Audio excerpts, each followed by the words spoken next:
वर्धेत pizza खायचा असेल तर लोक आता डॉमिनोज नाही इथे येतात का या सांगतो. तो हा यांचा हायेस्ट सेलिंग पिझ्झा आहे, व्हेज एक्झॉटिका पिझ्झा. बाई काय दिसतोय. तो याची किंमत असते 250 रुपये रेग्युलरची आणि जर मीडियम साईज घेतला तर 330 रुपये. प्राइसिंग थोडीशी हायेस्ट लेवल वाटते आम्हाला. तर पिझ्झा ना खतरनाक आहे बघा बरं. चीज बीज एकदम खतरनाक, पनीर चीज लटकतंय.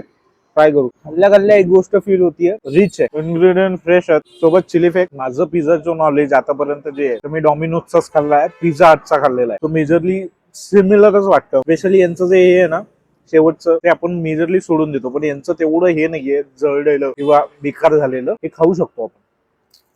तो यांचा टायमिंग असतो 2 वाजतापासून तर 10:30 वाजेपर्यंत. पिझ्झाची मेकिंग करताना मी बघितली, हायजीन वगैरे चांगलं आहे, थोडासा बेटर फील येतो. त्यांच्या मेन्यू मध्ये ना पिझ्झा आहेत, सँडविच आहे, वॉफल्स आहेत, रोल्स आहेत आणि फ्राईज आहेत. सेकंड यांचा हायेस्ट सेलिंग आयटम आहे तंदुरी पनीर सँडविच. कॉर्न पनीर बिनीर काय दिसतंय बघा.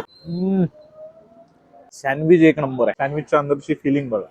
पनीरचे लोडेड तुकडे. किंमत असते याची 95 रुपीज आणि जर चीज ग्रिल केलं तर 110 रुपये. लोकेशन आहे यांचं आरती चौक, एकदम चौकात लागतं, युरिच मॉलच्या एकदम समोर. दोन गोष्टी जर विचारल्या ना मला काय यायला पाहिजे, प्रॉडक्ट जे टाकतायत ते सगळे फ्रेश आहे आणि क्लीनलीनेस आहे. प्राइसिंग थोडीशी एअर साईडला वाटू शकते, पण ज्या हिशोबाने प्रॉडक्ट आहे ना त्या हिशोबाने प्राइसिंग आहे बाबा. सँडविच